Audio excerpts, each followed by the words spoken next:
حضرت مالک بن دینار بہت بڑے آدمی کی بات بتا رہا ہوں. آج میرا کلام دینداروں سے ہے. حضرت مالک بن دینار دینداروں میں بڑا نام لکھا کس نے؟ حضرت شاہ فرید الدین عطار نے تذکرۃ الاولیاء میں.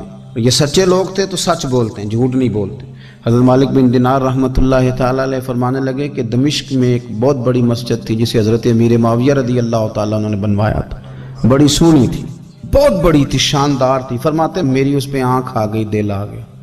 میرا دل کیا کہ میرا قبضہ ہو جائے نا کبھی مسجد پہ. سچے آدمی سچی بات کرتے ہیں. کہتے ہیں کہ میرا دل کیا کہ مجھے متولی بنا دیا جائے مسجد کا. یہ سچے لوگ، اور سچ دیکھو کتنا، یہ سچ ہم نہیں بول سکتے. ان لوگوں نے اپنے اوپر کنٹرول کرنا تھا تو انہوں نے زندگی سچ بول کے گزاری.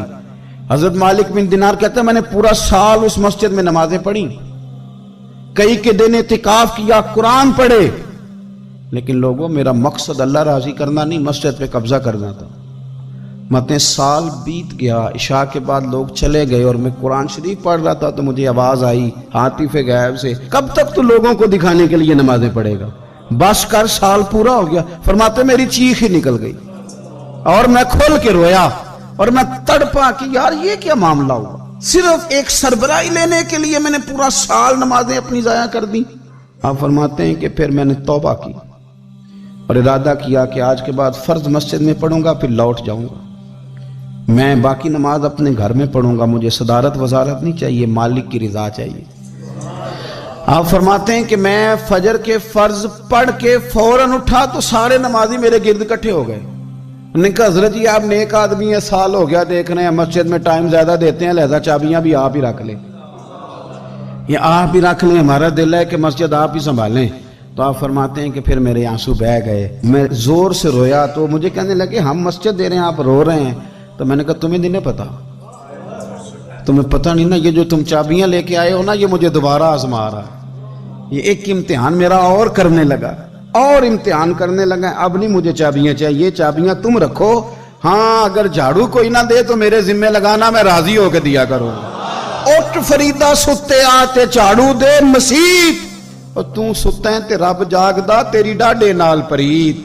ضرورت پڑی تو مجھے کہنا میں جھاڑو دے دوں گا، صفائی کر دوں گا، پر مجھے سربراہی نہ مجھے سربراہی نہیں چاہیے. میں دین مصطفیٰ کے کسی شعبے کی سربراہی نہیں چاہتا، میں تو مدینے والے کی غلامی چاہتا ہوں. مجھے سربراہی نہیں چاہیے، مجھے تو گدائی چاہیے، گدائی. وہ گدا گھروں میں رکھ لے تو بڑی بات. بھائی دینی اور مذہبی اور نیک کہلانے والے اور اللہ کی طرف سفر کرنے والے اور سالکین طریقت، ان کو زیادہ ضروری ہے کہ یہ اپنے اوپر نگرانی کریں. نگرانی نبی کریم صلی اللہ علیہ وسلم فرماتے ہیں کہ ایک صحابی حضور کی بارگاہ میں آیا، عرض کی یا رسول اللہ صلی اللہ علیہ وسلم پریشان رہتا ہوں اپنی آخرت کے لیے، اور یہ بھی بڑا اللہ کا فضل ہے کہ کوئی آخرت کے لیے پریشان ہو. حضور میں اپنی آخرت کے لیے بڑی پریشانی میں رہتا ہوں، کوئی ایسی بات بتا دیں کہ رب مجھے نجات عطا کر دے. تو نبی پاک صلی اللہ تعالی علیہ وسلم نے ایک ہی بات ارشاد فرمائی، فرمایا تم اپنے رب کے ساتھ بددیانتی نہ کرنا، اللہ تجھے نجات عطا کر دے گا. عرض کی یا رسول اللہ صلی اللہ علیہ وسلم اللہ کے ساتھ بددیانتی اور خیانت کیا ہے؟ لوگوں کے ساتھ تو معاملہ سمجھ میں آتا ہے کہ کسی نے کوئی رقم رکھوائی، کوئی ڈیوٹی دی، کوئی ذمہ لگایا، پورا نہ کیا تو بددیانتی ہو گئی. اللہ کے ساتھ بددیانتی کا معنی کیا ہے؟ تو نبی پاک صلی اللہ علیہ وسلم فرمانے لگے وہ کام جو تمہیں خالص اپنے رب کی رضا کے لیے کرنے چاہیے تھے، ان کاموں میں اگر تم نے نیت کر لی نا کہ لوگ بھی دیکھ لے، غیر کا بھی تم نے ارادہ کر لیا، حکم دیا تھا اللہ رسول نے، کرنے تھے اللہ رسول کے لیے، اور جب تم نے ارادہ کر لیا نا کہ ذرا لوگوں کو بھی پتہ چل جائے میں نمازی ہوں، تہجد گزار ہوں، قاری قرآن ہوں، عامل بالسنہ ہوں، شریعت اسلامیہ کا پابند ہوں، جب تم نے یہ والا ذہن بنا لیا نا تو پھر تم نے اپنے رب کے ساتھ بددیانتی کی، تم نے خیانت کی، پھر تم نے ٹھیک نہیں کیا. جب تم نے یہ ذہن بنا لیا کہ لوگوں کو پتہ چل جائے. حضرت شاہ منصور رحمۃ اللہ علیہ فرماتے ہیں کہ میرا ایک شخص سے بڑا قریبی تعلق تھا اور میں اسے بڑا نیک سمجھتا تھا، اور اچھے الفاظ میں اس کا لوگوں کے ہاں ذکر تھا، لوگ اسے نیک ہی سمجھتے تھے. لیکن مجھے کسی نے بتایا کہ وہ بہت ہی زیادہ بیمار ہے. میں تیمارداری کرنے گیا، میں نے اسے جا کے دیکھا تو بڑی اذیت میں تھا. میں نے کہا کیا ہوا؟ کہنے لگا حضور اپنے گناہوں کی پاداش میں ہوں.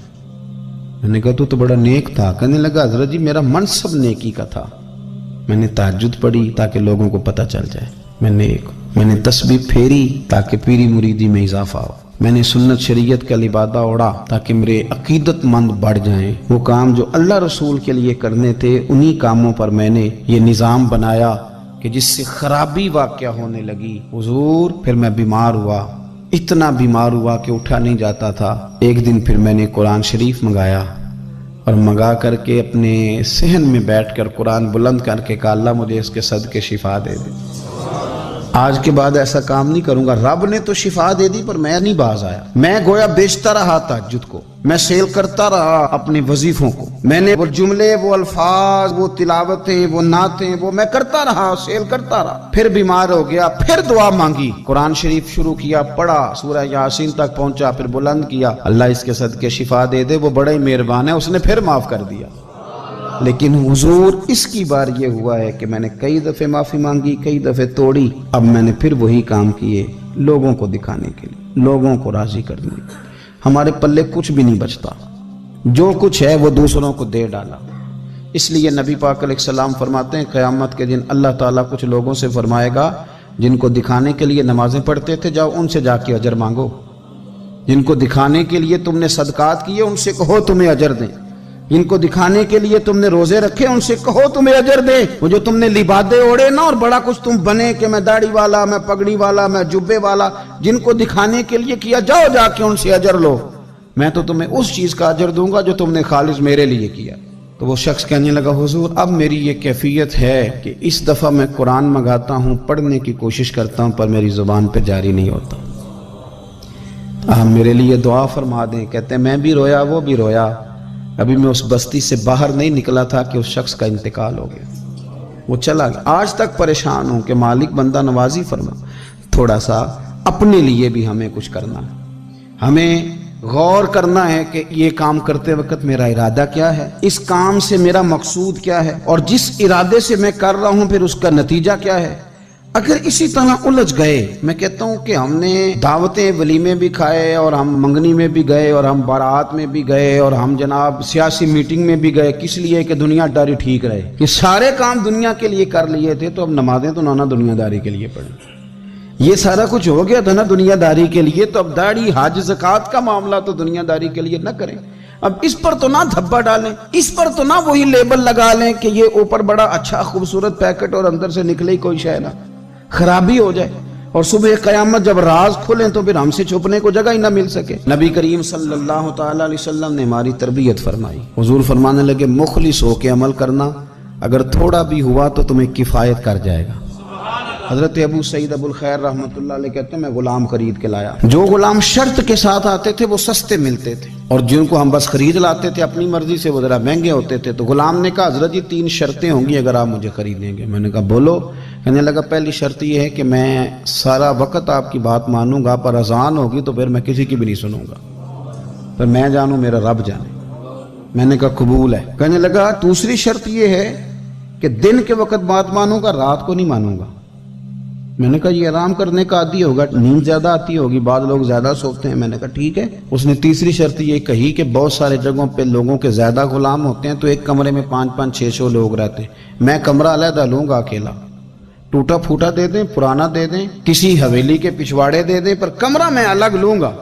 کہتے میں نے کہا یار یہ بھی قبول ہے۔ میں اسے گھر لے آیا، میرے دل میں تھوڑا تھوڑا کھٹکا تھا کہ یہ کہتا ہے میں وقت پر نماز کے لیے جاؤں گا، کہیں کام چوری نہ کرے، لیکن فرماتے ہیں یہ تو کام دوسروں سے زیادہ کرتا تھا اور توجہ سے کرتا تھا اور ذوق سے کرتا تھا، 2 دنوں کا کام 1 دن میں کر جاتا۔ فرماتے ہیں ایک رات کسی مجبوری کے لیے مجھے کوئی پیغام آ گیا، کہیں جانا تھا، میں اور میری اہلیہ اٹھے، حویلی کے پیچھے ایک پرانے کمرے میں وہ رہتا تھا۔ جب ہم اس کے قریب سے گزرے تو اس کے کمرے کی عجیب حالت دیکھی کہ زمین سے آسمان تک نور ہی نور۔ ہم نے جب کان لگا کے سنا تو وہ رو رہا تھا اور کہہ رہا تھا مالک میرے ذمہ نہ میرے آقا کے بھی حقوق، اس لیے میں سارا دن تیری عبادت نہیں کر سکتا، صرف رات کو کرتا ہوں۔ مالک اگر میرے ذمہ تو نے یہ ڈیوٹی نہ رکھی ہوتی تو میں سارا دن بھی تیری بارگاہ میں حاضر رہتا، میں قرآن کی تلاوت کرتا، میں تیرے محبوب پہ درود و سلام پڑھتا، میں یہاں آ جاتا تیری ہی بارگاہ میں، پر میرے حقوق ہیں۔ اللہ وہ جو دن کی میری غفلتیں ہیں وہ معاف کر دے۔ حضرت فرماتے ہیں بڑا ذوق بڑا شوق، ہم نے جہاں جانا تھا گئے نہیں، واپس آ گئے۔ رات ہم نے اس کو مداخلت کرنا اور تکلیف دینا مناسب نہ جانا۔ صبح کی نماز کے بعد میں نے طلب کیا اور میں نے اسے بلا کر کے کہا کہ میاں تو آج کے بعد آزاد ہے، ہماری کوئی ذمہ داری تیرے اوپر نہیں، تو سارا دن قرآن شریف پڑھ، درود پاک پڑھ، اپنی مرضی سے چل۔ کہنے لگا کیوں؟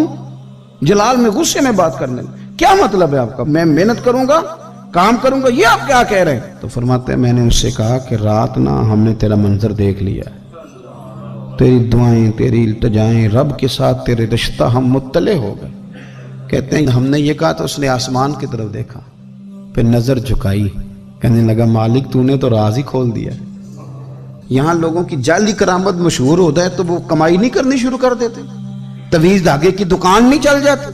اللہ تو نے راز ہی کھول دیا، میں تو سراپا مخزن راز تھا، میں رہا تھا مدت و راز میں، یہ تو تیرا شوق کے دید کشاں کشاں مجھے کھینچ لایا مجاز میں، تو نے یہ کیا عجب کیا، مجھ کو بھی فاش کر دیا، میں ہی تو ایک راز تھا سینہ کائنات میں، مالک میرا بھی راز کھول دیا۔ اور پھر کہنے لگا اللہ یوں نہ کر، تیرے میرے پردے ہیں، ان پردوں کو نہ کھول۔ یہ لفظ کہے زمین پہ لیٹا، کلمہ پڑا، روح پرواز کر گئی، عرش فرشتے بانگا ملیاں، مکے پہ گئے شور۔ بلے شاہ اسا نہیں مرنا، اے تے مر گیا ہی کوئی ہور، اسا نہیں مرنا۔